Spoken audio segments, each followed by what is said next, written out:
Hey everybody, welcome back to the comment section. It is the end of 2018, and we are here to recap some of the best parts of the year, some of the best stories of the end of the year.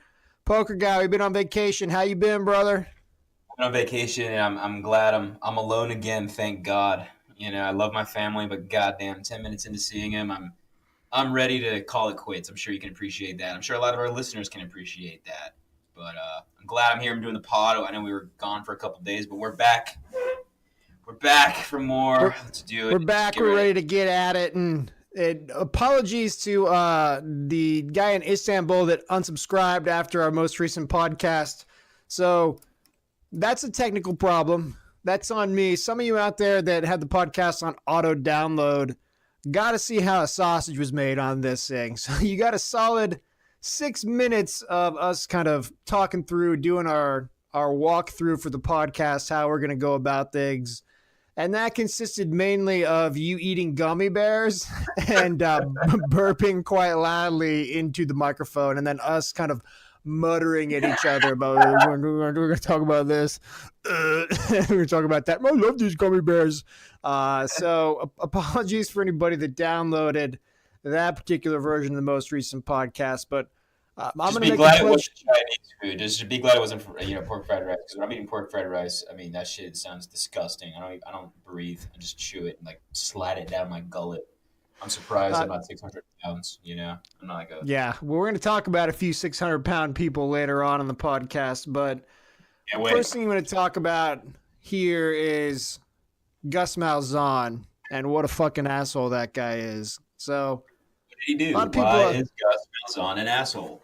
So Gus Malzahn's a fucking asshole because if you're on Twitter, if you're paying attention to anything that's going on in sports these days, there's a lot of stories like this throughout time, but the big story, Tyler Trent is the super fan for Purdue University of Purdue. I don't know how that goes, but he has a terminal cancer. He's in hospice right now. Things are very bleak for him. Nothing cool about that.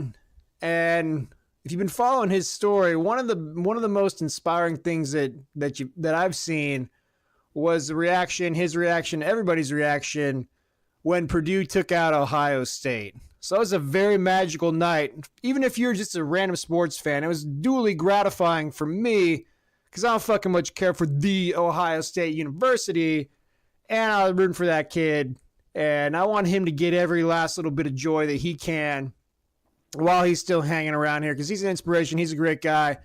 Well, fucking Gus Malzahn does not feel the same way.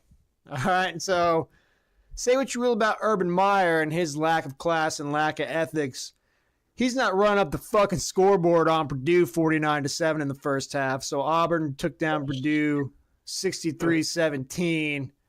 And for all the general sports fans out there, I just want to send a special fuck you to Gus Malzahn for I don't know. I mean, I get it. You want to win the football game, but that was very disheartening for me and for a lot of people. Well, all right. So you're Gus Malzahn. What do you do? The score is 40-7 going into the third quarter. Like, what do you do? Like, is it over for you at this point, or are you gonna like keep running it up? You know what I mean? I don't know. I mean, that was I didn't watch the game. I know that kid flew all the way out there. I will say this though, you and I are not kind of big Jim Irsay acolytes. We don't think as highly of Jim Irsay as really. We couldn't think less of Jim Irsay.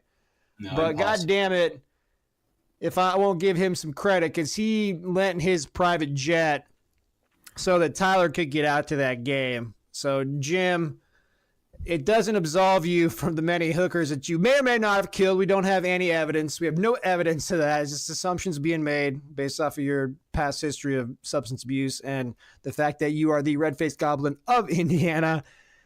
But credit to Jim for helping out there a little bit. I don't want to make any jokes about this because, this is kind of a touchy subject, but if I was that kid, I wouldn't get on that plane, dude. There's probably a lot of viruses and shit in the air, so you touch the things, you're touching the door handle, you got to wash your hands. And I don't know, I feel like that's a good way to get sick or, even more sick. But, yeah, I don't know, man. I don't want to talk about this. This makes me Let's fucking move off of that.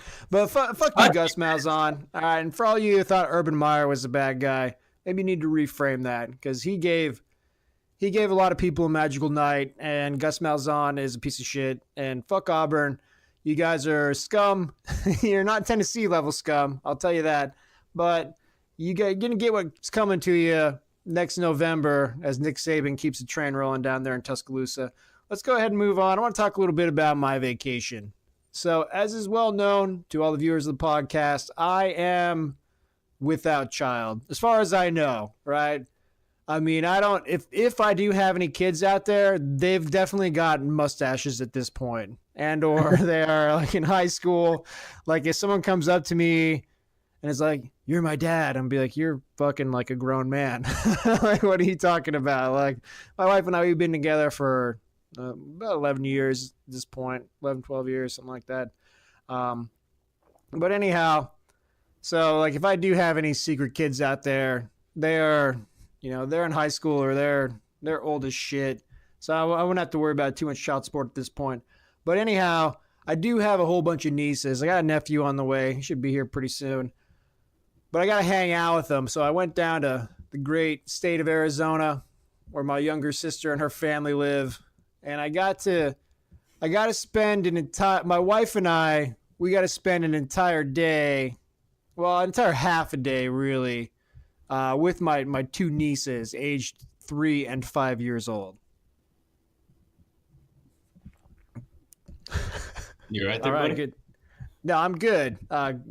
Good interjection there, PG. Leave me a little bit of space to say something. I'll go ahead. I'll cut that out. That's fine.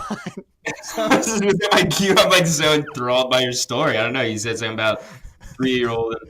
And it sounds like a horror story, man. I'm fucking sitting here frightened for you. Yeah. Well, thank you. It's like, you haven't seen, you need to fucking watch Major League, dude.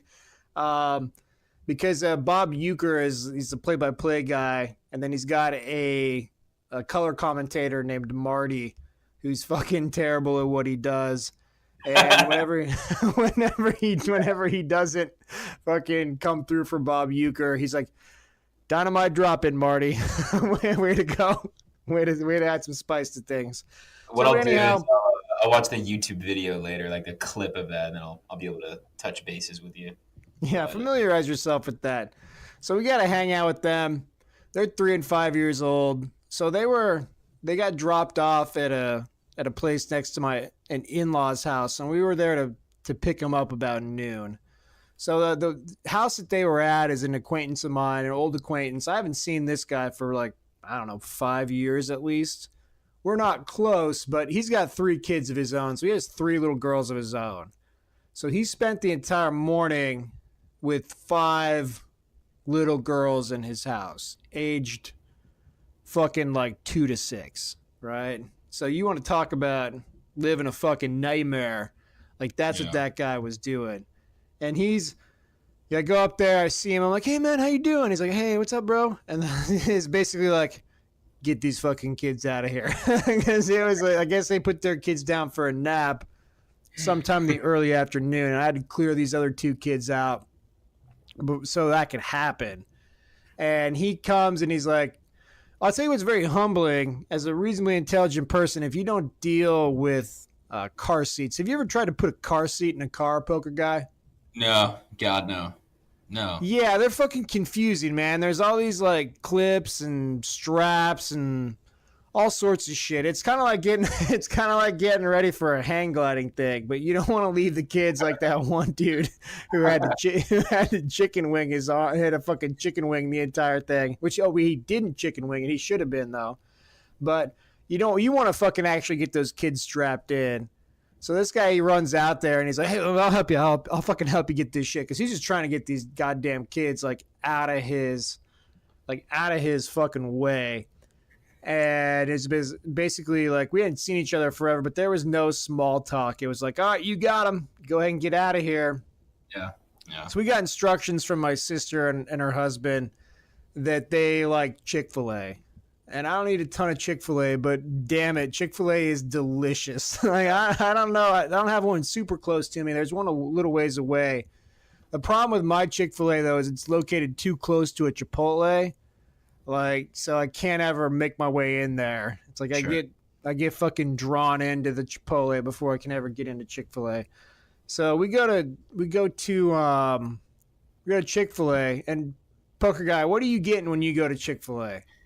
I'm getting the chicken sandwich deluxe with a piece of pepper jack cheese, and I'm getting 2 orders of waffle fries, and I'm getting ketchup because I'm a Latino man, and goddamn do I love ketchup. I'm gonna dip that burger in ketchup, the fries in ketchup. When I'm done, I'm gonna put my tongue in the ketchup thing and lick the ketchup clean. So you're getting that. I like the fucking nuggets, man. They are well Fantastic. proportioned, well breaded. They're crispy. They're delicious. They are little fucking bite sized delights. So I Pretty turn much around. anything on the menu is good except for the salad. Like if you're doing a salad, you're doing yourself an injustice. Yeah, Just get fuck yourself off. a burger. Yeah, Like just get a fuck burger. off if you're eating salad at Chick-fil-A. Like what are you doing? What are you But doing?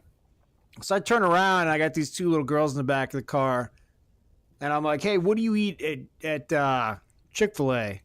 And they're like, "Chicken fingers." I'm like, "Chicken fingers? You mean chicken nuggets or chicken fingers?" And they're like, "Chicken fingers." I'm like, "Fuck, that doesn't sound right." But whatever. I'm gonna trust you, I guess. I asked them 3 times. I'm like, "What do you want? Chicken fingers or chicken nuggets?" They were very firm on chicken fingers. So the other thing too is I've never ordered for kids.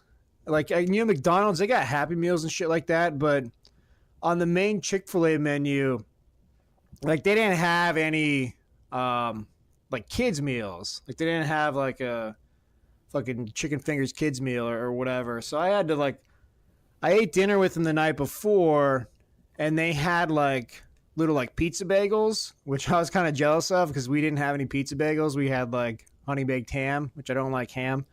But I was like fucking eyeball on their pizza bagels. I was like, "Yo, man, so you Yeah, got any parody. fucking extra pizza bagels you can spare for Uncle Bobby?" They're like, "No, no, we don't have any." They ate that shit up. So I'm standing there in the Chick-fil-A line. I'm trying to do the math where I'm like, I'm trying to convert pizza bagels to chicken fingers. I'm like, if somebody eats this many pizza bagels, like how many chicken fingers could I expect them to eat? Is there a So I got, conversion chart? Is there an app with a conversion chart for like pizza bagels to chicken fries and then to macaroni and cheese balls? I need this yeah. information. Stat. It's like, dude, this is harder than kilograms to pounds, or if you're for all the English listeners out there to stone, which is apparently 16 pounds for anybody who's curious about that. How But much? anyhow, 1 stone is 15 pounds. like 16 pounds, I think. Oh, okay. So like Hannah Mouncey is, whatever, probably like 15 to 25 stone. She's a lot of stone. She's a lot of stone. A lot of stone. That's a lot of stone. But anyhow, so I'm there and I'm like, all right, well, if I get them a 4-piece, I can split that up, fucking chop up the fries, and then boom, everybody gets 2 chicken fingers. That should be plenty good. The other thing I didn't count on is I didn't even know this, but this Chick-fil-A had one of those fucking like McDonald's playground things. And these kids were way more into that playground thing than they were any of this food. So I go and I order all this food. I spent like $27 at Chick-fil-A, which is like more money than I have ever spent at Chick-fil-A in my entire life. It's like number one, it's like I've been fucked up like smoking weed in college, and like I never spent that amount of money at a Chick-fil-A. But like, man, it's fucking expensive. That's like boom, strike one, expensive to have kids. So then they go in there and they start running around. That my wife takes them into the little playground area. Mercifully, I did not have to go in there and do that. I get to Chick-fil-A. I fucking post up, find a little seat, and I motion my wife. I'm like, "Yo, get the fuck in over here. Let's eat this goddamn Chick-fil-A and get out of here." So we go. We eat Chick-fil-A. Each one of them eats like fucking 3/4 to almost an entire chicken finger, and then they're done. They went after those waffle fries though, dude. Like, you're getting 2 of them. They could have probably eaten one apiece, and they're like 30 pounds each. Yeah, Oh so man, it's waffle like, fries are so good though. They're like crispy on the one side, a uh, little salty. Uh, waffle those things. Oh, they're good, man. it's I had super my good. but they and then my wife, she got like chicken fingers, and then I got the chicken nuggets. So we got all this fried chicken just sitting on the table. And by the time they eat like their little waffle fries, and then they get to the they get to the end of their meal, my wife has only eaten like half of her meal as well. And then they're like, "We want to go back to the play area." I'm like, "All right, cool." So I just sit there. All I just right, spent cool. Hook 'em. yeah, cool, hook 'em. And I just sit there and I just spent 27 fucking bucks at Chick-fil-A. And I'm staring down at all this uneaten food. So you know exactly what happened. I fucking this is how people get those dad bods, man. Like this is how dad bods happen right here in this moment. So I'm just sitting there, I'm looking at all this fucking food, and I'm like, well, I'll tell you what I'm not doing. I'm not fucking throwing this away. So I just go after everybody's leftover food. So I essentially eat two meals. I eat my meal and then an additional like 4-piece chicken fingers because I'm not throwing it away. I'm eating it. No, I do the same thing. I do the same thing, man. You just eat it and you feel disgusting. You still slide it down your gullet. Give me some water. Give me some water. Give me some water. I'll wash it down. So then I give my wife the little rally signal. And I'm like, all right, rally these fucking kids. Let's go. And I walk out to the car. And I'm standing there for like 10 fucking minutes. And I'm like, what the fuck is going on? Where the fuck are these people at? Where are they at?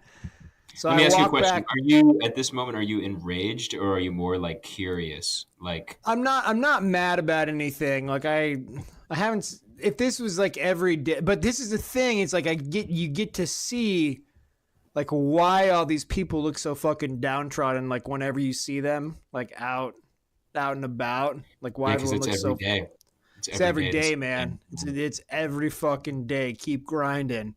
Right. And I go in, and my wife, like, I walk in, they have this little slide, and my 3-year-old niece is laying down there on her fucking back, like, with no socks on. I don't know what the fuck happened to these socks, but my wife is trying to, like, put fucking socks on this kid and squeeze these shoes on there that are, like, way too small. And, like, we'd went out to Zoo Lights in Phoenix the night before, and I'd put this same pair of shoes on this kid, and they're like a half size too small. They're fucking tough to get on. And my wife is trying to squeeze them onto this kid's feet. And I'm like, nope. I'm like, you don't fucking need shoes to ride in a car, little girl. So I just reached down. I picked her the fuck up, and I'm like, let's go. I was like, let's go. I just picked her up, took her outside, and put her in the car seat. And I was like, all right, you're going to be good. We'll get your shoes back on a little bit later. But I was like, dude, it's a fucking exhausting process. Then when we get back, I was gonna do like a Colin Cowherd type pod at that point in time because we were gonna be watching them at my sister's house for a couple hours. I look at my wife, I'm like, yeah, I think when I get back, I think I might throw down a quick pod. And she looks at me like I got a fucking dick growing out of my forehead, and she's like, there's 2 of them. I was like, yeah, that's correct. You've counted them correctly. Yes, that is 2. And she was basically saying, you can't leave me alone with these kids. I don't want to deal with that. And I got a lot, like that was a real look. That moment right there was really the look into parenthood. That's a good one. You can't go have fun or do something that may be fun for you while I'm burdened with having to watch these kids. And that is really where that's the moment where it all starts right there. That's a good one. I can insert myself in this moment and I would be scared. I would be horrified. That's a good one. Because I mean that's where I'm just thinking to myself, ooh, this is it right here. Right. I want to do what I want to do. Wait. But I don't want to do that. I don't want to do that. I want to do things that I want to do. I don't want to finger paint. or I guess it wasn't finger. I don't want a watercolor right now, right? So that's but crazy. but I don't want to do that right now. So I'm not going to do that. But I ended up acquiescing. That was not a fight worth fighting. Wouldn't have been a quality pod. Having a pod under duress like that would not have come out well. No. You probably would have made it like 20 minutes in and been like, "Look, man, I need to go take some Excedrin PM and just pass the fuck out and just call it a day." I got a crazy kid story for you, man. This was a couple of years ago when I was on the dating app called Tinder. If you're not familiar with Tinder, it's like online shopping for chicks. It's awesome. It's super fun. Women like it, men like it. Everybody wins. But anyways, I go on a date with this chick, right? I look at her. She's Hispanic, looking nice, sharp looking lady. I'm excited. She wants to meet at the beach, which for me is a green flag, because usually when you go on blind dates with these women or men, a lot of times they don't look like what they're supposed to in real life. So a bathing suit is good. A bathing suit is, I'm assuming she's going to wear a bathing suit, right? Because if she's going to go wearing a fucking burqa, it ain't going to fly. Or she's wearing a fucking, like it's a hijab optional zone. Right? You have to worry about that. Exactly. So you kind of see what this chick looks like. And on some level, she can kind of see what I look like too. Does he have a beer belly? How hairy are his nipples? The important questions that really matter. So anyways, I go to this beach and I meet up with her, and I see this woman and she's chilling, having a good time. I go up to her, "Hey, how you doing? Blah, blah, blah. My name's PG98. What's up? Holla at me, blah, blah, blah, this and that." And then out of nowhere, this kid runs from the shoreline and runs up to this woman and hugs her and goes, "Mommy." And then at this point, I was like, wait a second. This is a fucking date, and she brought her kid. So that was date one, right? It was a shit show from the start. I guess so that was date number one? This is date one. So that's how date number one starts, and PG's in such desperate times that there's a date number two about to happen here? No, there's only a date number one at this point. But this is like you getting stuck in a worst case scenario. Like you're walking in the mall and you shart. And you're like, "Oh God, now what?" It's the same scenario. I'm there. I was gonna turn around and walk away, but I'm like, I'm a good sport. I had some beer with me, so I'm just gonna start drinking. Start drinking, right? And I'm talking to this kid, and I see he is a spitfire. He's going fucking bananas, and she has no control over him. Absolutely no control. He's going crazy. She's screaming at him. So what I do is I'm like, "Give me 1 second. I'm gonna run across the street. I'm gonna get him some ice cream, or I'm gonna get me some ice cream." So I go in and get like one of those Ben and Jerry's, whatever, half baked kind of things. And in my mind, I'm thinking, I'm trying to sugar rush this kid, and I'm gonna just completely. I'm gonna do what I do to my dog. I'm gonna throw the tennis ball till it fucking craps out, and then it'll leave me alone. So I go to the beach. I give this kid some ice cream. I get 3 spoons. We're all having fun. It's a great date. The lady's laughing. This kid eats about 2/3 of the ice cream. I'm talking a pint, dude. So like a pint. He's sugared out at this point. So now he's going bonkers. His eyeballs are dilated. He's shaking. He's got those ADHD jitters. So I'm like, perfect, let's go. So we take him to the shoreline, and we start jumping in the surf and jumping the waves. And I don't have a kid, but at this point, he survived. But what I was doing, I was really getting him into these scenarios where I'm like, the water is at his chin, and we're jumping at the waves as they come in. So what he's doing is, on me, they're hitting like my stomach, and on him, he has to jump up just to stand next to me. So at this point in the day, I'm like 4 beers in, I'm burping with the ice cream, and I'm sitting there like spaced out, like wearing my hat and my sunglasses, like, and I'm not even paying attention to this kid, but he's next to me, and he's jumping up and down, up and down, up and down. Then I forget he's next to me. I'm like, oh, fuck, this kid's here. Thank God he didn't drown. So I take him back up to the beach, and it was about 10 minutes of me kind of like fucking around with the kid and having some, hey, bust, hey, Rusty, all this and that. He rolls up to the beach. How about Mexican kid named Rusty? Not likely.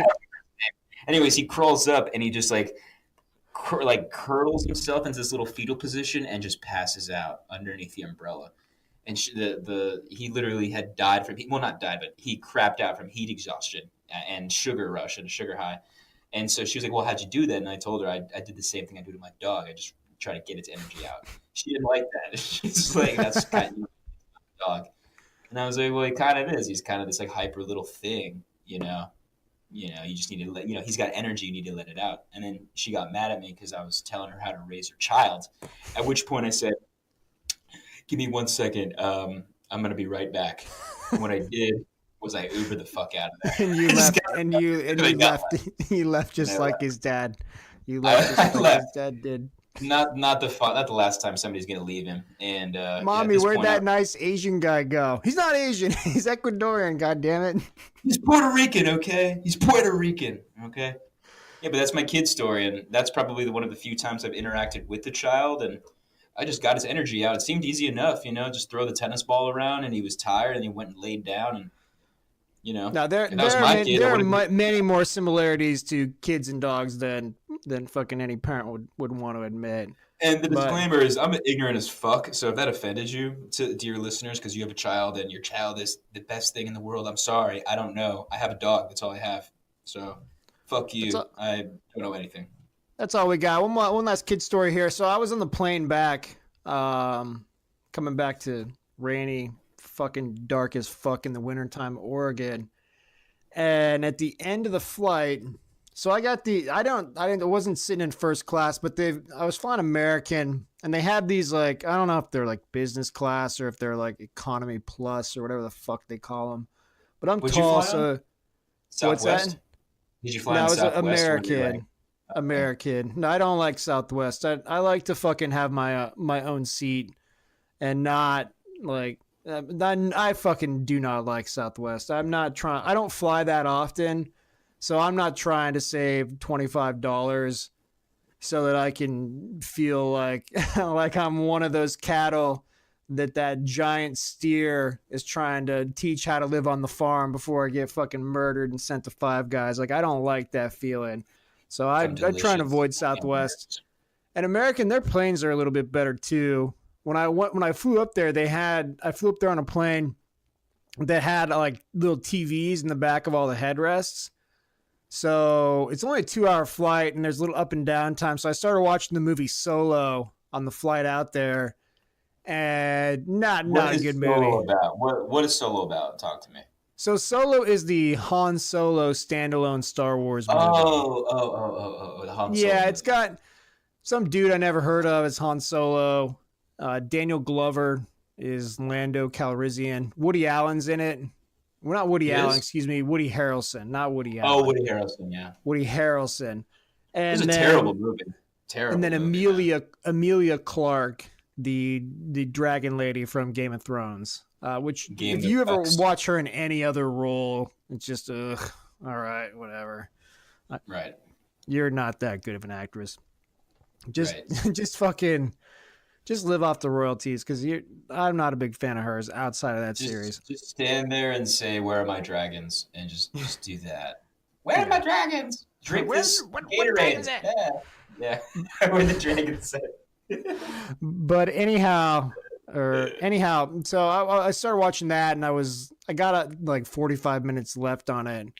So I was like, oh, I'll just watch the rest of it on the way back. And then I get on the plane on the way back, and there's no fucking TVs in the headrest of this plane. So I am freaking out because I can't think of another time in my life where I'm going to actually waste that time to sit down and watch the ending of the movie Solo. Like, I was this close to having to just look at the fucking thing up on Wikipedia or watching some sort of like YouTube, YouTube. So you haven't seen it? No, I did, because what happens is apparently my wife had an iPad that I could borrow, and you can download their shitty American app, and then you're able to watch it on your iPad. So I was able to watch the very unsatisfying ending of the movie Solo. Then also the beginning of the movie Arthur with the dude from Sons of Anarchy, who is not American. He's like Australian or something. It's always weird when you get those Australian dudes or English guys that you only know from their American roles. And then the first time you hear him talk, what the fuck? You feel so betrayed. You're like, I thought you were American, man. I thought you were American. The weird one, dude, is Wolverine. Like, Wolverine, apparently he's like fucking New Zealand or Australian or something. Yeah, I think he's Australian. And the other thing that's weird about Wolverine is his wife is like 65 or something. Like, she's old as fuck. Like, he's robbing the retirement home, man. Yeah, it's crazy. It's like, dude, you're Hugh Jackman. I feel like you could I'm not saying. I mean, love is love, but it's like I feel like you could do a little better. You're fucking Hugh Jackson, dude. You're Hugh Jackson. Just whip that dirty dick out. You'll be fine, brother. No, not Hugh Jackson. Hugh Jackson's a shitty coach from the Bengals. He'd be lucky to have any woman at this point. But Hugh Jackman, he can fucking do whatever he wants to. Whip that Wolverine cock out and just slay those bitches with your adamantium wang. Like, you can do whatever you want. Don't worry. You can't break it. Boom! Headshot! Boom! So anyhow, we're at the end of the flight, and we're on the way back, and the stewardess or flight attendant, whatever the fucking 2018 word is for that flying position where they hand you pretzels and pour you half of a soda in a small cup. So whoever that person is, she gets on the microphone and she's like, would everyone please just stay in your seats? We have 2 very sick girls in the back of the plane who we're going to have we're going to have them disembark first. Aww. And I'm like, you know me, I'm not fucking dripping with sympathy. And what I didn't know, what my wife knew that I didn't know, was these girls' parents were actually seated directly in front of me. Okay? Oh, no. So they're in the back of the plane. I don't know how old these girls were. They're like 14. I think one of them was 14, and one of them was like 17 or 18 or something like this. And apparently the story, they pieced this together later, but I think they had some sort of food poisoning from some bad, probably bad like airport sushi or something that they ate in the fucking Phoenix airport. But they didn't, I'll be honest, they didn't look that fucking sick. It's going to be real. They weren't sick. They were just. Yeah, so they walk off the plane. And then right after they walk off the plane, I don't think too much of it. It's like I'm not like blocking. I'm not like standing in the fucking aisle blocking them. I'm just standing over there. I'm waiting for them to get off. Like I don't really care.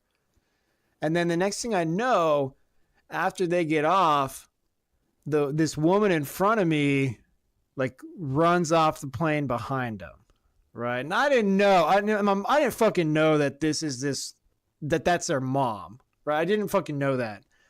And then the dad's standing right there, and I'm like, I thought it was just some lady who was like using the clear aisle to like her advantage, and she had like a connecting flight to San Antonio or something, and she was just trying to get the fuck off the plane in front of everybody else. So she runs off there, and I turn to my wife. I'm like, man, that lady just kind of ambulance chased those girls off the plane, right? Like, what's she doing, man? Like, and my wife just, the color drains out of her because the fucking husband is standing right there pretty much hearing everything that I'm saying. But he's some beta cuck who didn't have anything to say to me at any point in time. But she's like, what would he have said? Turn around. I don't know, like, hey, dog. Hey, fucking bruh, listen up, bruh. Dude, get out of here. What is he gonna do? He's like, that's their mom and that's my wife. I'd have been like, oh, I didn't know that. I hope they're okay. But then as I'm walking off the plane, so I'm not. My wife hasn't really said anything to me. She's just sitting there like aghast at me being an asshole. And then like I'm pretty close to the front of the plane, and like I hear one of the stewardesses say, excuse me, flight attendants, whatever that word is. I hear one of them say, well, that's what happens when you have a few drinks, right? And apparently they were not talking about these girls, but I don't know how fucking old people are. I mean, you can be 14 and look like you're 25, or you can be 25 and look like you're 14. So in my mind, like at the time, I'm thinking to myself, that's what happened. A couple of fucking bitches that can't hold their liquor, and now we got to all clear the way for them because they got fucking pukey on the plane. No. So then I started saying... Oh, you said that out loud? Yeah.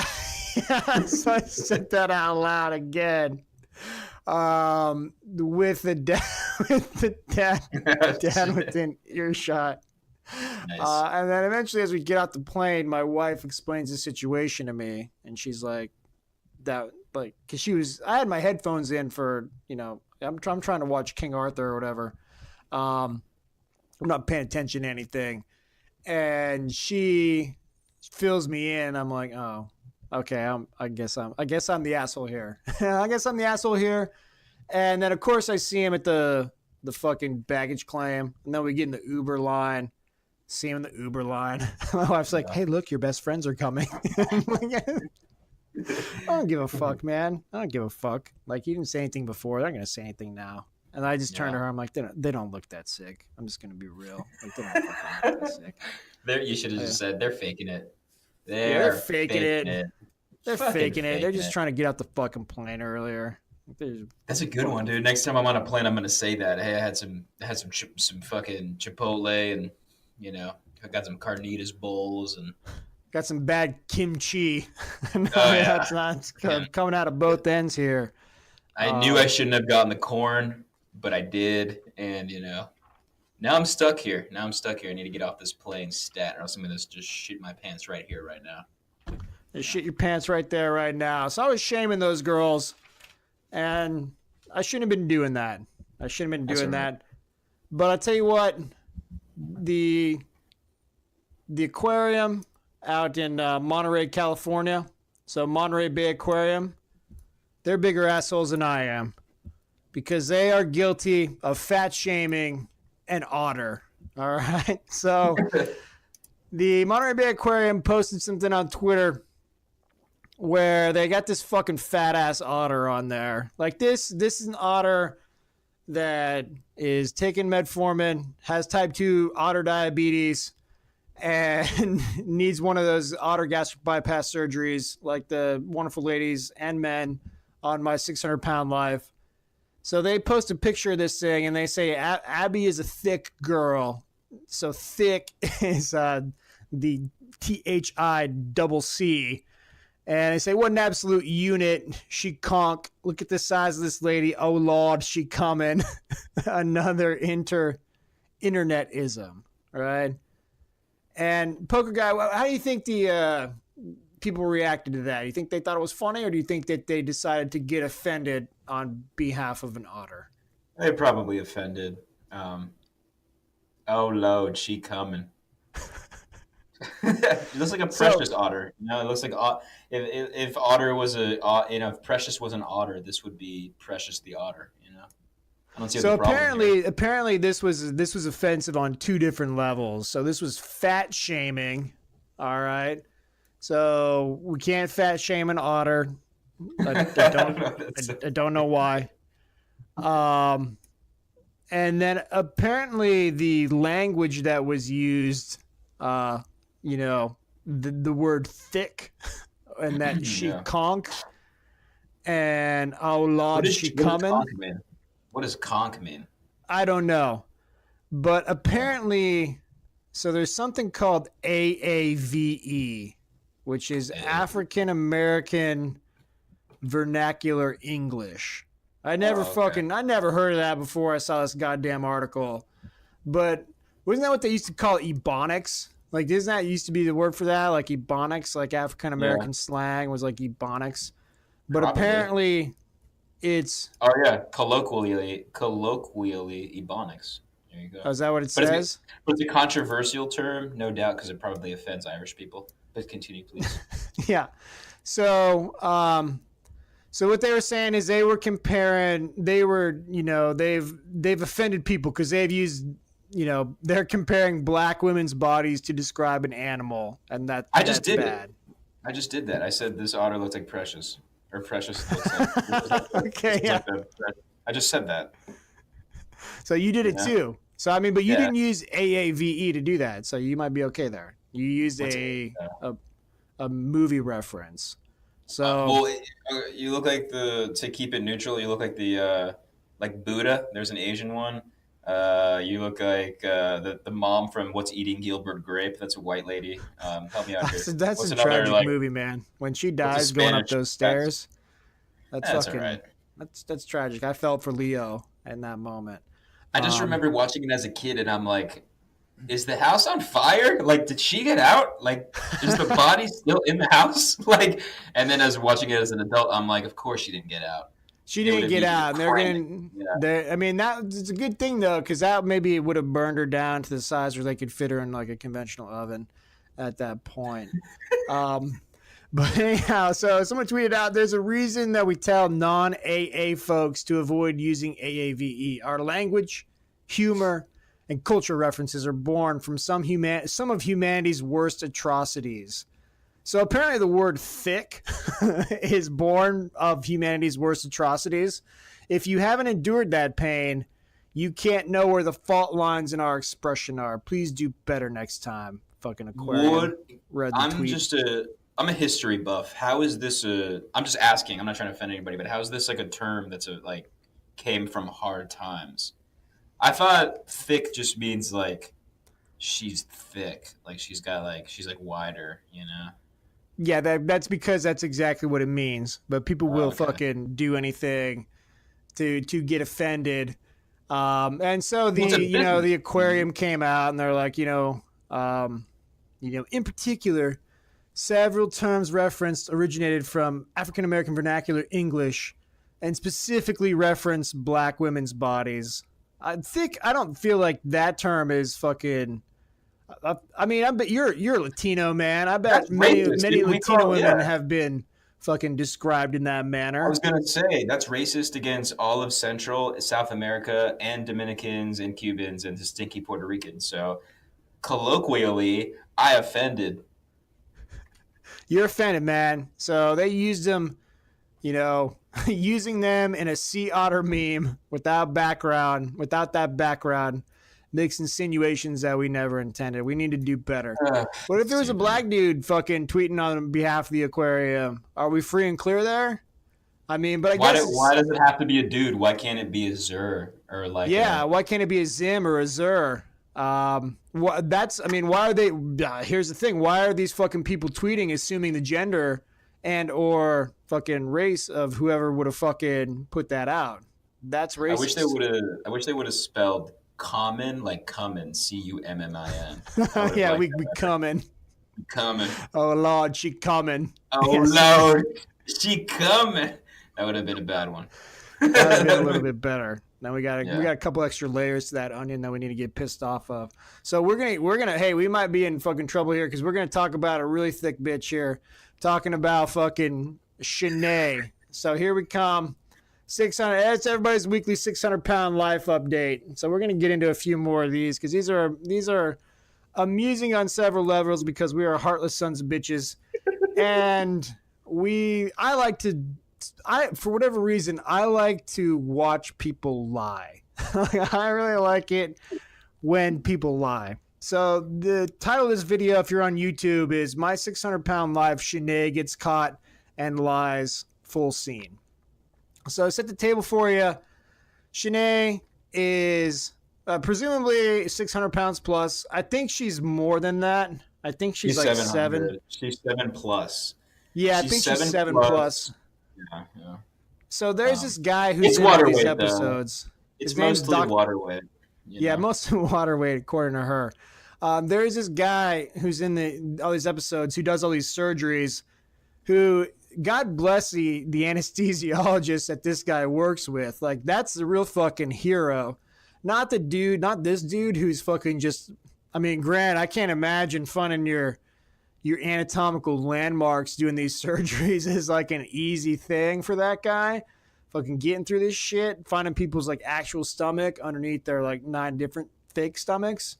But like, whoever the anesthesiologist is like, man, he's pushing the boundaries of science, fucking getting these people, like getting them to sleep and then waking them back up from a plane just above death. So, man, whoever the fuck that guy or gal is, or Zim or Zer, I don't want to assume genders here. Whoever they are the real hero. So, this lady, she is an inpatient kind of like diet patient. So, they got to get her down a little bit. There's apparently a maximum weight where you can, like, say, I use the term safely, like very loosely, when it comes to being able to operate on these people. But so Shenee's in kind of inpatient diet treatment. She's trying to get her weight down, and so she can get her stomach surgery that will like shrink her stomach to the point where no matter what unhealthy food she decides to eat, she can only fit a certain amount of it in her body. And then hopefully that kind of dissuades her from doing that, and she can be a success story. Like I guess a few of them probably are. This may sound fucked up, and I don't want to interrupt you, but why can't they just like? Why can't you just handcuff these people to like a table? You know what I mean? And be like, okay, bye. And then if they freak out, it's like this is like, all right, so this guy's sitting here and he's telling her to lose weight. She's like, I can't. And obviously she's lying about the food that she's quote unquote not eating. And then why can't you just tie her to like a pole, like the radiator, just like tie her to the fucking radiator. And then when she's like, hey, fucking let me out of here, you just, no, you cannot leave. You have to stay here. And but here's the thing. Layers of blubber. Like you will be fine all through winter. Like you're gonna be fine, But here's the thing: these people they're like fucking El Chapo, though, dude. They're gonna get out of that prison. They're gonna find their way out of there and back to the fucking candy aisle at Safeway. Like that's gonna happen. Not if you time to a fucking radiator and you have the guy stand like this guy with the white coat. Why can't he just stand there with like a baseball bat? But it doesn't. She's not. Here's the thing, though, dude. That's a stupid strategy because she's not even getting up out of this bed. Like she's not getting up out of the bed, getting this food because that's where we get into it, man. Is her accomplice. So she's got an accomplice. All these people have a fucking accomplice. Like you can't get to this point unless you have an accomplice. So her accomplice is Freddie. I believe Freddie is her husband. And so this guy, Dr. Now, I think his name is Dr. Now. He comes in, and he walks in this scene. He walks in holding this fucking pizza box in his hand. He's like, dude, I don't know where he found this fucking pizza box, if he found it under the bed or whatever the fuck he found it. Because he's getting reports from the hospital staff that, they're watching her eat pizza or burgers or whatever. Delicious. And obviously the hospital staff isn't giving it to her. So somebody's doing it. And that somebody is Freddie. So Freddie, he's like the Red from Shawshank Prison for her. He gives her the pizza. She puts a couple packs of smokes in his pocket, and then everybody's happy. Everybody wins. And so he just keeps feeding her these pizzas. And this guy comes out, and this guy, Dr. Now, he's like half doctor and he's half detective. And he puts a spotlight on her. And she buckles because she is so full of fucking shit. So he looks at her and he's like, somebody who's 700 pounds can lose, like on the whatever diet they're doing. He's like, they can literally lose 100 pounds in a month. Like 100 pounds in 1 month.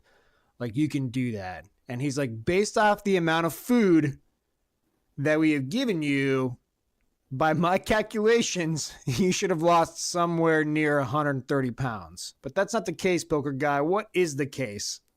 She's gaining weight. She's getting bigger. She's gaining weight. She's put on 50 pounds. And what is her reasoning for why that has happened? I don't know. She's hungry? Well, no, it's water weight, bro. It's water weight. So she's gained 50 pounds of water weight. And he's like, no. He's like, no.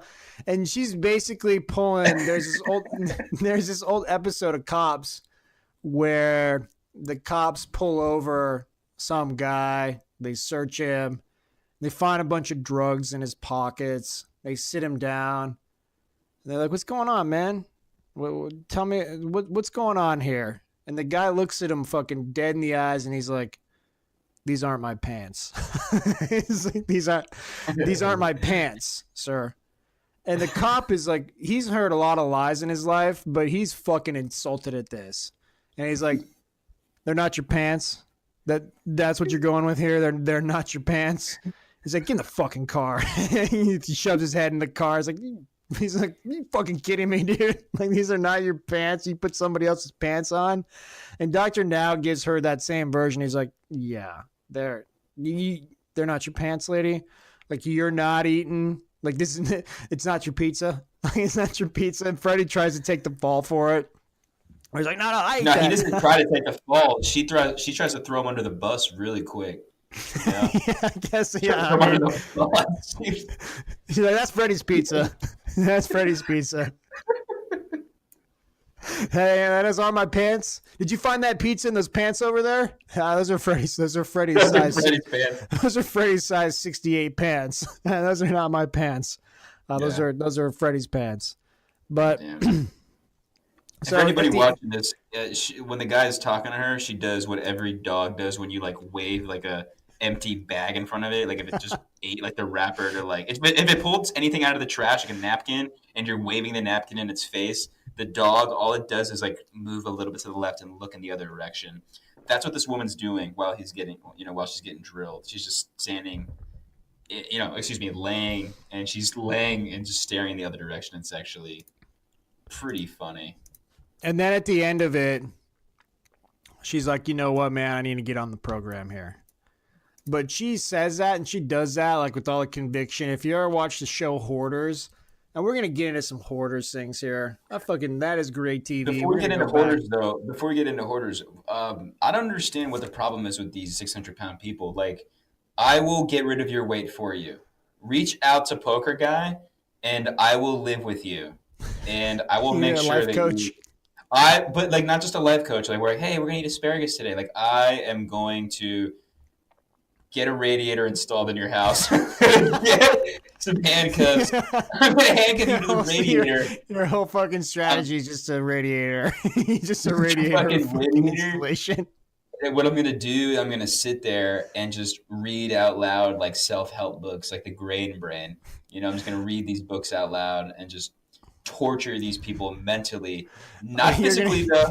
You're going to get a radiator and a PS4. How does that work? Well, PokerGuy's going to hook him up to the radiator, and he's going to hook a PS4 up for himself, and he's going to sit there and make sure they stay hooked up to the radiator until such time as he decides they're ready to move to level 2. They can watch me eat Cheetos every couple of minutes, and they just sit there as the saliva drips down their face. They're losing water weight, the sweat, the saliva, the tears. They're getting lighter by the minute.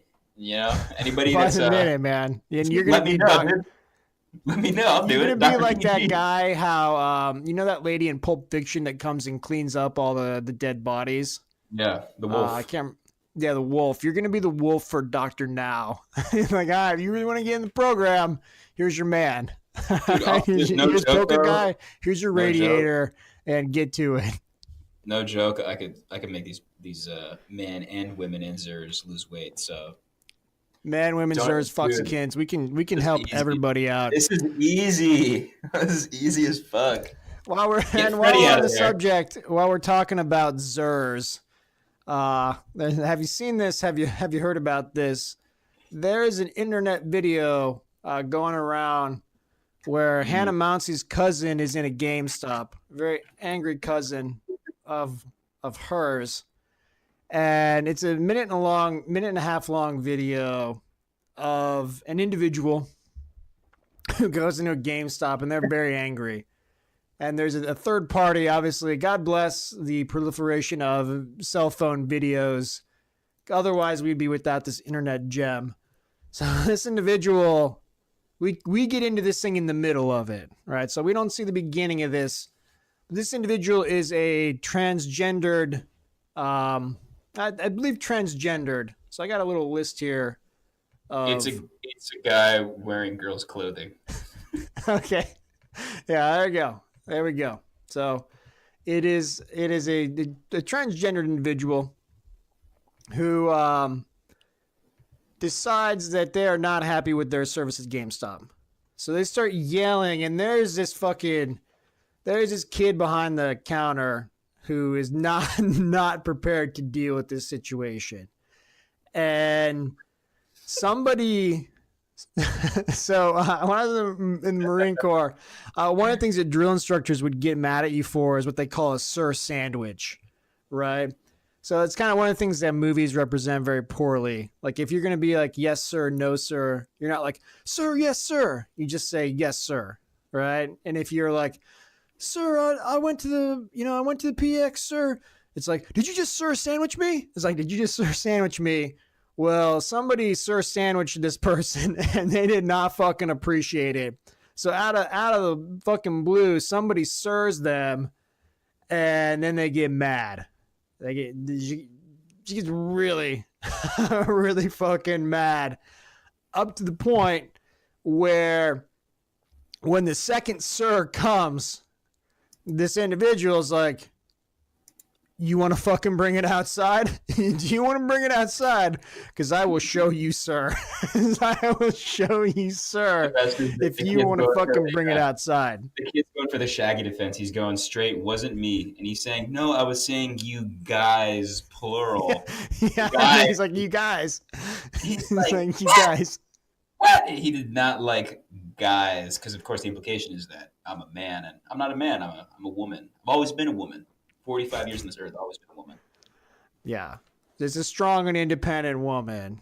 Fucking very, very strong. Very strong and independent. Emphasis on strength. I don't know how that strength got there. Maybe the years and years and years of high testosterone levels and muscle mass development and other things like that. But very strong, very independent. And very, very pissed off at GameStop. And apparently, according to this individual's threats, GameStop is gonna lose a lot of money from the LGBTQRXYZ fucking community, because I don't know. Apparently, they're really into Fortnite or something. They're really into Fortnite, fucking changing genders, doing fucking cool dances. Because that was a threat at the end that they're going to call corporate, and they need to get their shit together, or they're going to lose out on that part of the market. So be aware, GameStop. Fucking tough times are coming for you. Well, tough times are already here if you're GameStop, as I understand it. Those things are fucking closing down like Blockbusters. The best part of this video is the diabetic Hispanic Latino male. Yeah, you got your uncle in the back over there. What appears to be my uncle or myself in about 10 years, and he just wants to get out of there real quick. He wants to purchase his Pokemon or the fuck he's buying, and he wants to go home and play it. He's like, dude, I'm just here for Red Dead Redemption 2. All I want to do is name my horse fucking Esteban and cruise around in the Wild West. So can I just get my copy of Red Dead? What I didn't plan on is getting sucker punched by like getting sucker punched by a very man. very strong and independent woman. Extremely strong. I don't want to get punched by a man, let alone a very, very strong woman. Very strong. I think she's got a future in the professional handball scene, if history serves correct. So let's go ahead. Let's get into some of these football games, everybody. So we're going to fly through these. Some of them don't matter. Some of them do matter. The more they matter, the more time we'll spend on them. So we didn't recap last week's action. We'll touch on a few high points as we move along. So our good friend Schenee has an eating disorder. And your good friend Bobby Fever has a betting on the fucking Atlanta Falcons disorder. So I've sworn off betting on the Falcons so many times. And I've sworn that off more times than fucking Schenee has the delicious Papa John's cheesy bread. That's so good. Delicious Papa John's cheesy bread that Dr. Now is waving in her face. And I'm just as big of a fucking liar. So I bet on the Falcons again last week. But good news for me. They went ahead, they came through, and fuck it. There's only one more game left. Falcons at the Bucks, 6-9 Falcons at the 5-10 Buccaneers. Over/under is 51. Falcons are 1.5 point favorites on the road. I'm not even gonna fucking pretend like I'm not betting on this game. I'm not gonna pretend like I'm not betting on the Falcons, the best 6-9 team in the history of the NFL, baby. I'm on you, Maddie. I've been a believer all year long. I'm betting on the Falcons again here. Fuck it, I'll bet on the Falcons too. Dirk Cutter, he's fucking gone. I'm excited to see more Jameis Winston, but I think the Falcons will be able to take this one. It's a weird line to at 1.5 points for the. Given 101.5 points to the Falcons, but I would just bet on the Falcons. I would stay the fuck away from this line too, or the over under because I think 51 points. And I mean, I don't know. This could be a weird game. I mean, backup quarterback starting and all kinds of weird shit. I would stay away from this game. So we're both on the Falcons. The coin, who, by the way, is in the lead as far as the season standings go, he is on the Buccaneers. So if you're looking for consistency, if you're looking for expertise, the coin is probably the one that you want to be on. Although I will say I was up last week on my bets, so if you faded Bobby, well, not good for you because I did all right. Dolphins at the Bills, 7-8 Dolphins at the 5-10 Bills. Over under 39.5, minus 4.5 points at home. Bills are favorites against the Dolphins. No implications here other than perhaps draft status for the Buffalo Bills and the end of the bad guy from Ghost, perhaps, as a head coach of the Dolphins. Mike Tannenbaum's been reported that he's going to get shit canned. That's always a good idea. So credit to what is it, Ross, Stephen Ross, the owner of the Dolphins. Credit to him for finally doing that. Also reports this is the end of Ryan Tannehill, which is a shame because I was really looking forward to the late August, early September. Man, this could be the year where Tannehill turns it around. He's not as low and uncatchable as he used to be, but I'll take the Bills. I'm not. But here's the deal. I can't stay away from the Falcons. They're my fucking betting heroin. Like I get Jones for it. I've been off the Bills for forever. I do not put my money on Buffalo Bills games, but I will take the Bills for the sake of picking the game to cover those 4.5 points. I'll take the Bills with you too. I'm just so surprised that the Bills are getting 4.5 points, but the Dolphins are coming in at 7-8. Yet the Bills are 5-10. So I mean, the Dolphins lost to the fucking Jags last week. So I mean, you know how I know that? Yeah, you know how I know that because I have money on the goddamn Dolphins. So the coin's on the Bills too. Bitcoin certified. Everybody's on the Bills. Panthers at the Saints. 6-9 Panthers at the 13-2 Saints. Over under is 43.5. 7.5 point favorites at home. The Saints have home field locked up for the NFC. Stay the fuck away from this thing. Do not put your money on this game no matter what you are doing. This could go any which way. Drew Brees will probably play the first half. I don't have any reporting on that, but I don't think if you're Sean Payton, you want to let your whole team sit idle for 2 weeks. I think you get a little rusty. I think we'll probably see Brees for a half, and then I don't know who their backup is. Oh, it's Teddy. It's Teddy, right? Teddy Bridgewater. Yeah. So we might get a little Teddy Bridgewater sighting at the end of this thing. But I'm not putting any money on this, but for the sake of picking a game, I'll take the Panthers and the 7.5 points. I'll take the Panthers, and what's crazy is the Saints have the 1 seed locked in. So literally anything can happen. So if the Saints are such a heavy favorite, bet on the other side of the coin, and you might win some money. That's all I can really say about that. So we're both on the Panthers. Hey, coin's with us. Wow, it's 2 Bitcoin certifications right in a row. Actually, Cowboys, I would put money on that game, dude. That Saints-Panthers game. Put money on that. You like that, huh? You like the Panthers there. Put the backup quarterback in New Orleans. I get it. There's not going to be game that doesn't mean anything for the Saints. So they're going to try. They have the 1 seed. You know what I mean? So yeah, it's always a bad move to head into the playoffs with a loss. So I can see Sean Payton wanting to put them away, but. The Cowboys 9-6 heading into a lifeless MetLife Stadium. Over-unders 41. This is a crazy line. The Giants are 6-point favorites. So what this tells me is this is a bye week for Dallas. They've locked up the division. They're not fucking playing anybody. Man, keep your money off this fucking turd because there's no way I could feel comfortable with the Giants as 6-point favorites. Ugh. No, that's gross. That's gross. Beckham's out. I don't know if Barkley will play or not. So Eli's weird. Eli. I mean, God, you can't do that. I'll take the Cowboys in the 6 points. I'll take the Giants because literally the Giants are so stupid that they're going to win this game. The Cowboys literally have no reason to put any starters on the field. The Giants are going to win this game and on some level screw up their draft order. So Giants will win this game for sure. And I might bet on the under here.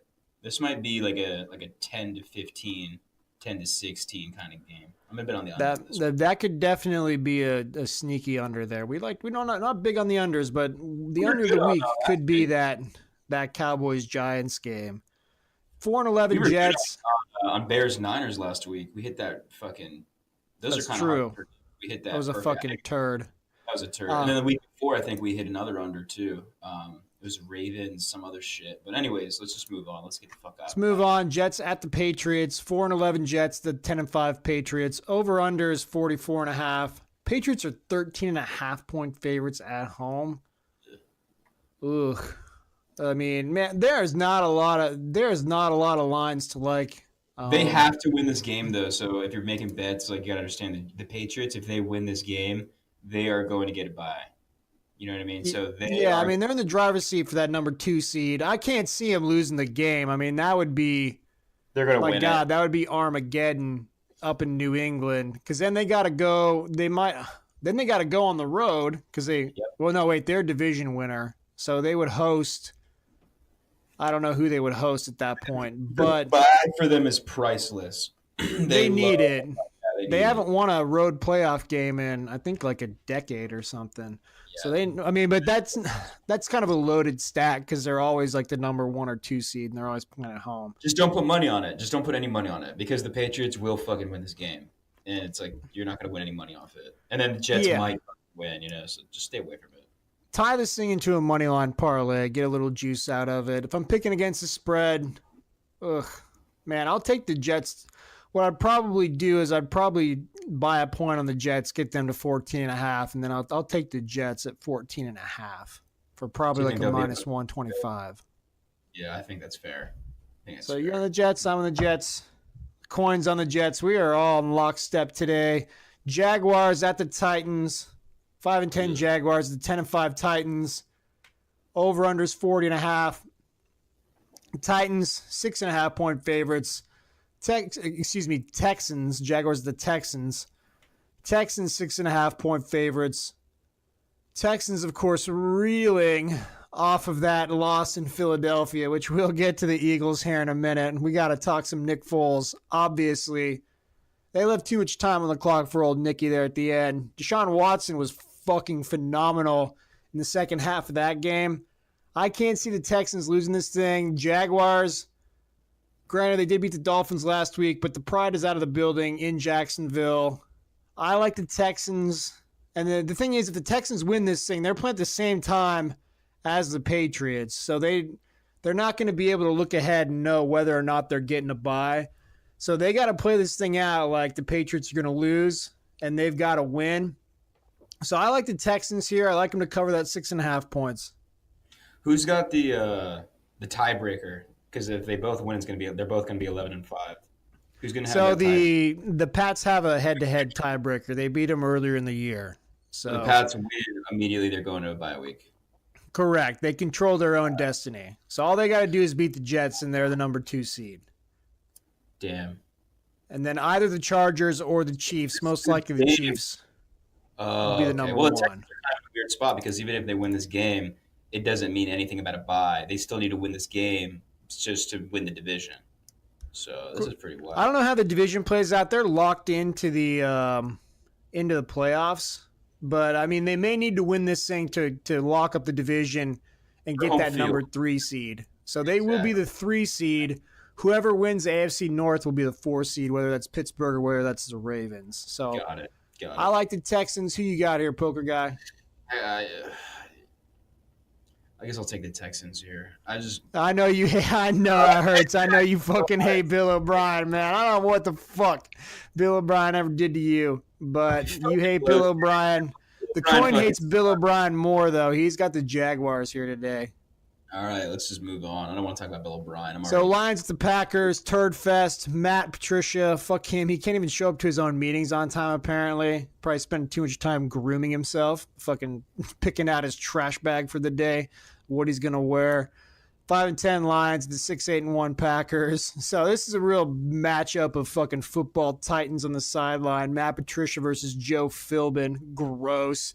Over under 44.5. Packers 7.5 point favorites at home.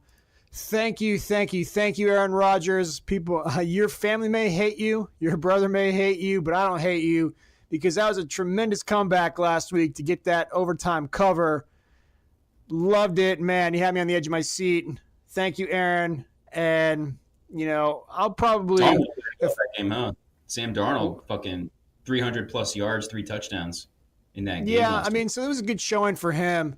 Gave a little bit of optimism in the Jets building. They'll be much more optimistic once they fire Todd Bowles on Monday.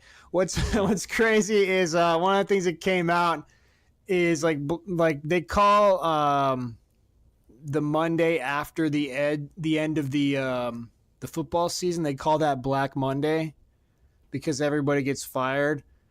Mm-hmm. But what's fucking horrible about that is like a bunch of black head coaches are gonna get fucking fired on that Monday. Like Anthony Lynn, not Anthony Lynn. He's a Chargers head coach. He's definitely not getting fired. Vance Joseph probably getting fired. Todd Bowles probably getting fired.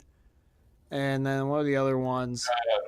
Steve Lewis, man. Apparently Marvin Lewis is on the short stick. Steve Wilkes maybe getting fired. Marvin Lewis maybe getting fired. So it's like it's not a great name. I wonder if fucking people are gonna start calling that a different name just because of the fucking coincidence there with all that bullshit going down. But if I'm betting on this Lions-Packers game, and the other thing is Patricia, I mean, I don't think he gets fired because Bob Quinn's he's a New England guy. He's going to give him a little bit of rope. But if I'm betting on this Lions-Packers game, I'll take the Packers. And I'll probably, like I said, I don't like that 7.5. I might lose a little bit on the odds, but I want to get them under 7. Probably buy a point there to get to 125, get him to 6.5. I'll take Aaron Rodgers and the Packers. This game means nothing to me. The dialogue, Lions win or lose, doesn't matter.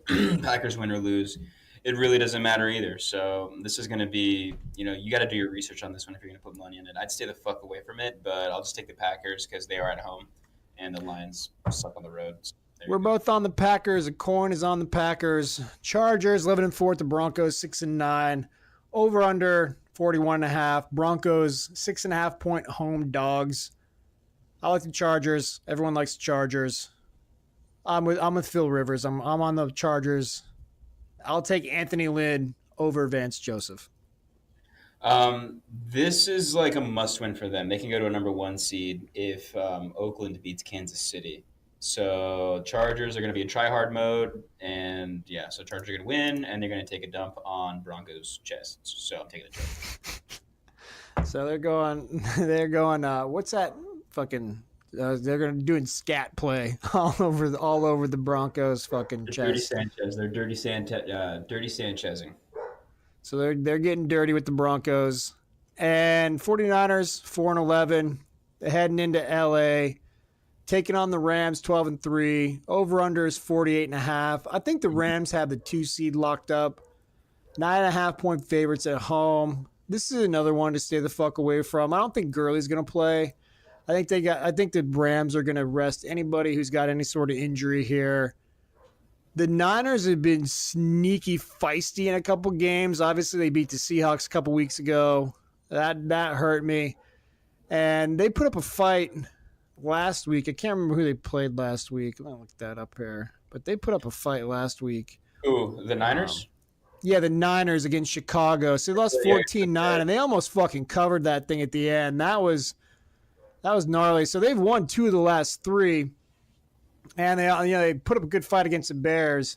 Defense, man, their defense is fucking good. It's just their offense is, garbage. Is quarterbacked by Nick Mullins or Nate. I think it's Nick Mullins, but I don't know. I'm not putting any money. There's so few good bets to bet on this week. I came out money off of this, but I like the Niners in that 9.5 in those 9.5 points. How did the Niners or how did the Rams do against the Niners earlier in the season? Do you know that off the top of your head? Just look at that for me real quick. Let's see what we got going on here. Let's see, because if the Niners... So it's 39-10, so it's kind of a blowout. So they kicked the fuck out of them. Okay, yeah. So let's see here. I will probably take the Rams then. As much as I want the the Bears to. So you said that they have the 2 seed locked. That's actually wrong. If the Niners beat the Rams and the Bears beat the The Vikings, Bears win. and in your multiverse, the Bears are beating the Vikings. Okay, so They've got to. in That's happening. That's if happening. that happens, then the Bears take the 2 and the Rams lose home and they drop down to 3. So all kinds of shit can happen. But in this game and in this universe, I think the Rams are going to win. All right, so you're on the Rams. I'm on the Niners. Coins with me. He's on the Niners as well. Cardinals at the Seahawks. 3-12 Cardinals at the 9-6 Seahawks. Seahawks are locked into the playoffs. They are most likely going to get the 5 seed and play Dallas. Dallas will likely be the 4 seed. Over-unders 38.5. Seahawks 13.5 point favorites at home. Cardinals are dog shit, but I don't know how. Like we said, the Seahawks, are they going to play the whole game? Are they going to try and win this thing? Are they going to have everybody playing? I don't know. These Week 17 games are almost as bad as preseason games when it comes to fucking figuring out what's going to happen. I mean, Cardinals, everyone says that they want to save Steve Wilkes' job, and he's a good guy, and he gets them motivated. But doesn't fucking get him motivated enough because they only won 3 goddamn games this year. But 13.5 points is too much for a Cardinals team that's going to be trying all out and a Seahawks team in a game that doesn't mean shit to them. I'll take the Cardinals and the 13.5 points. I'm going to take the Cardinals with the 13.5 points too. I think the Cardinals will probably be down 17 and maybe like score like a last second touchdown to bring it into 10 as time expires. But I think the Seahawks are going to take a quick lead and then they're going to have to rest people because I think for them, they're locked in the 5th seed. They might be able to slide down to the 6th seed, depending on a couple things. I don't know exactly. But the Seahawks, they're not too invested into it. But yeah, I'm excited to see how they do in the playoffs, man. They've had some weird losses. They lost to the Niners a couple weeks ago. So can't really expect much from the Seahawks. But I was just reading about them the other day, man. This is a rebuilding team, rebuilding year for them. They have like a really fucked up quarterback, blah, blah, blah, this and that. The coach needs to get fired, this and that. But it's all Pete Carroll just signed a contract extension, so they extended him through I think 2022 or 2021. Yeah, I mean, right in line with John Schneider's extension. That was like at the beginning of the year. They were saying the Seahawks were so bad. I mean, even I was like, Russell Wilson's done because they had about 2 years where he was just going downhill. But Pete Carroll, I guess he's not a bad coach. So good job, Pete Carroll. Keep chewing that fucking gum. Send a few more packs of fucking Wrigley Spearmint up there. Very important. So who do you got there? You got the Cardinals. I got the Cardinals. We'll cover. Coins got the Seahawks.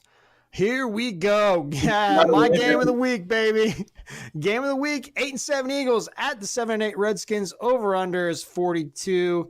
Eagles are 6.5 point favorites on the road.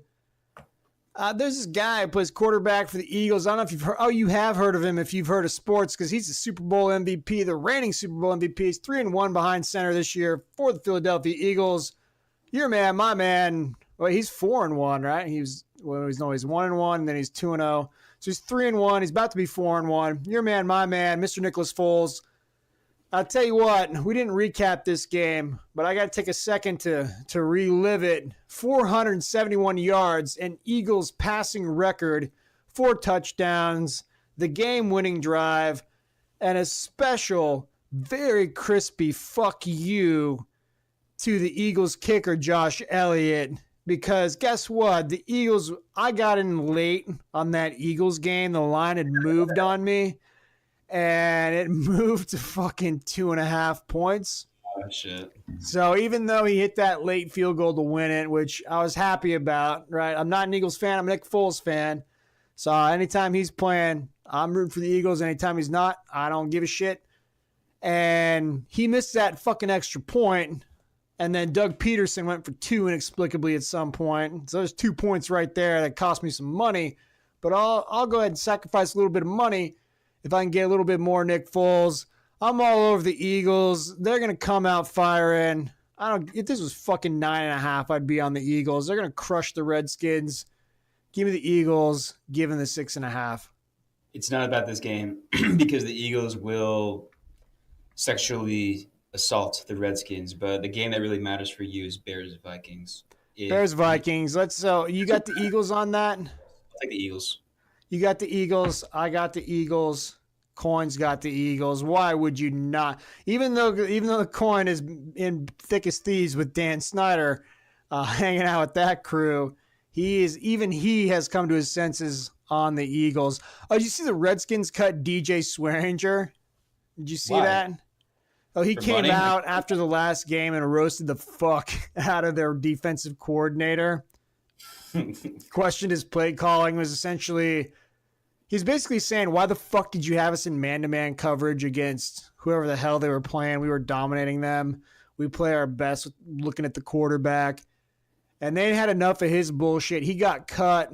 The Cardinals actually picked him up on the waiver wire. They had first waiver priority, so they picked him up. He's an Arizona Cardinal yet again. He used to play for the Cardinals. So he'll fit in well down there in Arizona. That was a big pickup for them. So the Redskins, if you beat the shit out of a bunch of women like Reuben Foster did, they will go ahead. They'll let you on their team. If you talk shit about your defensive coordinator, they will kick you the fuck off. Oh, by the way, for anyone not paying attention, Adrian Peterson, he's over 1,000 yards this year, and he's amazing. He got, I think, what do you think AP got for Christmas? Yeah, that's right. Probably the UHD 4K surround sound 3D edition of The Rock, starring Sean Connery and your man, my man, Nicolas Cage. So let's get into the most important game of the week. Bears. You missed my AP joke that he got a Switch, a Nintendo Switch. Yeah, I mean, he's got a whole like panel of those things. He doesn't give a fuck. No, he got a Nintendo Switch, like the new video game. Okay, there you go. What were you talking about? All right, yeah, that's good. That's a good one. All right, see what I did there? He's playing Fortnite, and then beating his kids up. He's playing Fortnite. Throwing the controller at his child. He's playing the fucking Mr. Deadmoth version of Fortnite. Whoa! Heading after his kids. Grace! So, Bears the Vikings. This is the most important game of the week. How are the Bears going to play this? Are they playing for glory? Or are you fucking scared, Chicago? Or are you fucking scared? Because there's no reason to be scared of Kirk Cousins. How many Super Bowl MVPs has he won? 0. How many playoff games has he won? Probably fucking 0. I don't know. I don't keep track of Kirk Cousins' career. They're scared of the Eagles, man. They're fucking scared of the Eagles. And I got a feeling that they're going to shit their pants on purpose, and they're going to let the Vikings win this thing. I know it's going to happen. And they're going to deny yet another magical Eagles run, because they're going to be matched up with the Eagles if they beat the Vikings. So the Eagles are going to win. Go ahead and pencil that in for sure. If the Bears win this game, they play the Eagles. If they lose, they play the Vikings yet again. They play the Vikings again, right? Yeah, they play the Vikings at home. So from a strategy point, it's probably a good idea, and I'm not trying to jinx you, but it's probably a good idea to lose this game and just kind of field where everything is, and then play the game that actually matters against the same team that you played last week or 2 weeks before. So. Yeah, I got a horrible fear that the Vikings are going to win this thing. And that Doug Peterson waited 1 week too late to get Nick Foles into the lineup. That's his problem, not my problem. But he's going to look great in a Jaguars uniform next year as they get back on top of the AFC South. If I'm looking at this, because I fear the Bears will lay down on purpose because they are scared shitless of Nick Foles, Super Bowl MVP, I'll take the Vikings, given the 4.5 points. I'll take the Vikings with you. I'll take the Vikings. This is a very interesting game. The 4 o'clock games look really cool. We got the 49ers-Rams game, which is important. The Eagles-Redskins game, which is obviously important for you. And then also the Bears-Vikings game. That'll be a good one. And then on top of that, you got Chiefs-Raiders. And Chiefs need to win this game to stay, I think, at the 1 seed. If they lose this game, they drop down to a wild card spot. That's a huge difference. So real quick, the coins on the Bears. Talking Raiders, Chiefs, 4-11 Raiders at the 11-4 Chiefs. Over-under is 52.5. Chiefs are 13.5 point favorites. I like the over there quite a bit. Yeah. I think the Chiefs might be able to score 52 on their own against Oakland. And we all know what the Chiefs defense is like. So I'm looking at that over there. I know it's a big over, but I mean, that's what, 26-26? I mean, I see both. I can see the Chiefs scoring 40 points, 40-14. There you go. You've hit your over. Yep. And there's no way the Chiefs lose this game. 13.5 is a big nut to lay, but it's the Raiders. And I mean, the Raiders won on Monday, right? They won Monday night. They beat the Broncos. Got weird pick six. Yes, they beat the Broncos. Did you see Marshawn Lynch lighting a blunt off of that eternal flame in Oakland? No, I didn't. But goddamn, yeah, I mean, don't ever change, Marshawn. Don't ever change. It was probably just a swisher. I mean, I don't know. Maybe it was an actual blunt. I mean, Marshawn knows he's probably only got one more game left, so he doesn't give a fuck. He's like our one buddy. He's getting drug tested tomorrow, but he's still just gonna light up. He doesn't give a fuck. So yeah, I'll take. What are you gonna do? Suspend me like in 2 months? Fuck you, dude. I'm gonna be high today, tomorrow. Fucking it's Friday. I don't have a job. I got shit to do. Fucking let's get stoned. Let's get it done. I like the Chiefs. They got to win this thing. They're going to come out. That's a huge difference. First seed, home field advantage, getting the bye, and then the 5 seed if they lose. So, I mean, they're going to be coming out firing. I like Patty Mahomes.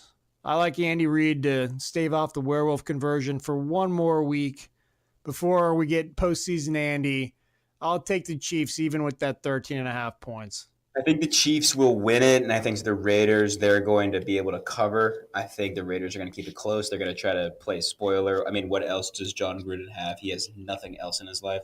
I think this is a good one for Derek Carr, too. Excuse me, David Carr's brother. David Carr's brother, he's going to be throwing up some yardage, padding up his stats for when he inevitably gets traded later on in the offseason. He will look better than he really is. Nice job, Mark Davis. Very nice job. But I think the Raiders will stay close and try to play spoiler. Chiefs need to win this game because this is the last win of the season because, goddamn, their secondary is fucking trash. The playoffs are coming, so enjoy this last win of the year. Trash. So you're on the Raiders. I'm the Chiefs. Coin is on the Chiefs. Let's move on. Browns at the Ravens. Huge playoff implications here. Browns 7-1. Ravens 9-6. Over-unders 40.5. Ravens are 5.5 point favorites at home. Baker Mayfield, he is catching a lot of heat in the press because, oh, wow, he likes to talk shit to Hugh Jackson. Who gives a fuck, man? Keep it up, Baker. Love it all. I don't know, awesome, man. I've been down the Ravens since the year started. And I'm going to keep doubting them. For whatever reason, I like what the Browns got going on. I don't know if the Browns are able to win this thing, but 5.5 points, I could see it being a field goal game. Browns keeping it close. But, man, it's going to be a true test for Baker Mayfield going up against that Baltimore defense. The under here, under 40.5, that's an under that I like. But I do like the Browns with the 5.5 points. I don't know what to do here because I think the Browns defense isn't as good as what we think it is. I think the Browns defense is just kind of like middle ground. I don't know if they're good enough and dedicated enough to stop this whole weird Ravens offense, but we'll see. And this is kind of a good little taste. This is a must win for Baltimore, so we'll see. But I think Baltimore will win, and I think they're going to be able to cover as well. But yeah, I don't know. This is a weird one, man. This is a weird game. I just have a weird feeling about it. I'm on the Browns. You're on the Ravens. Where's the coin at here? So the coin is with me. Coin's on the Browns. Bengals at the Steelers. 6-9 Bengals heading into the 8-6 8-6-1 Steelers. Bengals worst 6 and going back to Baker. Did you see him stare down Hugh Jackson when he scored like a touchdown last week? Yeah, I mean, I don't give a fuck. Like, I love that. I love that shit. I wish he had a Hugh Jackson flag that he fucking brought out and just planted on the like on the 50-yard line with Hugh Jackson's face on it. Who gives a shit? I did see something on Twitter how some dude tried to claim that Baker staring down Hugh Jackson was an example of white privilege. And that guy fucking got roasted by anybody in the comment section. And one of the guys, the best example somebody gave up, remember when Demarius Randall caught that interception and then walked over there and handed it to Hugh Jackson on the sideline? Which They was were like, utterly well, disrespectful, like way more disrespectful than anything Baker's done. way more disrespectful. And that basically shut that whole fucking thread down. Definitely not a white privilege there by Baker. Demarius Randall going harder to Hugh than Baker ever did. We got to get back onto the Steelers here. Steelers at the Bengals. Bengals worst 6-9 team in the history of the NFL, perhaps. Over under is 45.5. Steelers are 14.5 point favorites at home. We got the Driscoll factor here in effect. I mean, Jeff Driscoll is every bit the NFL quarterback that I ever thought he would and or could be. The fact that he continues to start games in the NFL absolutely fucking boggles my mind. I mean, people are talking about where's Colin Kaepernick at. Like, fucking seriously, get that guy on a plane to Cincinnati. Stat. Driscoll, athleticism not going to be enough. I think the Bengals get fucking obliterated here. I know 14.5 is a lot, but even if the Steelers can't get in the playoffs with the Ravens winning, they're going to want to make a statement. And they're going to try and kick the shit out of the Bengals. I'll take the Steelers, even though they're given that 14.5. Yeah, I'm with you. I think they're going to put their hands in the anuses of the Bengals and use them as whatever little mannequin puppets. I think this is going to be a little crazy one for the Bengals. It's going to be over at the start of the second quarter. I'm calling it now. Take the Steelers, even with the 14.5 points. So we're both on the Steelers. Coins on the Bengals. This might be an interesting over, by the way. This game, I mean, the Steelers can probably put up like 35, 37 points by themselves. The question is, can Jeff Driscoll score one touchdown and help you with that over? I do like that over there as well. It could be a dreary Pennsylvania afternoon, though, so we'll see how that goes. Last game of the week, the last game of the year for the regular season. Colts at the tears abound. Colts to Titans, over unders 43. Titans are 3.5 point dogs at home. I don't know exactly what Mariota's status is. Last I saw, he was a limited participant in yesterday's practice. If he's going to play, I don't know if that changes anything for me. I don't like playing Gabbert, but I mean, a gimped up Mariota. I mean, how good is that? Andrew Luck, Pro Bowl snub. Darius Leonard, Pro Bowl snub. They're fired the fuck up. I like the Colts. I'd like to get that thing down to 2.5 points. That would be nice. Or at least get it down to 3. But I like the Colts heading in there. I'm on the Jim train. We know where the coin's at on this one. PokerGuy, where are you at? I'm with Jim. I'll be a Jim man today. I think Colts are going to take it. So we're all going to party here. We're all going to dance. Hopefully we don't have a fucking seizure like that Iggy Azalea dancer. You didn't see that. Iggy Azalea was at a concert, I think it was sometime this week. She's at a concert somewhere in South America, hanging out with your people. And one of her fucking dancers went down with the seizure. And she's like, all right, just kept fucking rapping. She's a fucking professional, man. She's there to perform, and some chick has the audacity to have a seizure during her performance. Well, that's her fucking problem. I'm going to keep on dancing and shaking my booty, getting paid. She's going to keep on dancing. Jim Irsay, he's no fucking... He that's the same thing Jim does, man. People are hanging out with Jim and his mortar and pestle. If they can't take it, if they can't fucking hang and they want to seize out, well, that's on them. Jim's going to keep partying. We're going to party with Jim. Coins with the Colts. I'm on the Colts. You're on the Colts. We're our Bitcoin certified with the Colts. PokerGuy, closing thoughts here as we preview this very last rendition of NFL's Red Zone Week 17. No, man. Just a couple things. I'm bummed. Now I got to spend time with my friends and my family on Sunday, which I'm not happy about. Not looking forward to that. And I just whiffed a good one. I had some, like, you bet on Falcons games, man. I can't stop eating chicken dumplings. And so here I am sitting here in this closed room, had a couple chicken dumplings before I started, and now I'm paying the price. So, to me, when I'm listening to this pod later, stop eating chicken dumplings and sort your fucking life out, mate. Sort your fucking life out. Sort it out. That's a New Year's resolution. Stop eating so many chicken dumplings. Stop betting on so many fucking Falcons games. We've all got things we need to work on. You work at what you need to work on. We will see you. Let's see. Monday's the 31st. So we'll see you before the end of the new year. Everybody have a great weekend. Enjoy these NFL games. And we'll see you Sunday night as we recap the last week of the NFL regular season.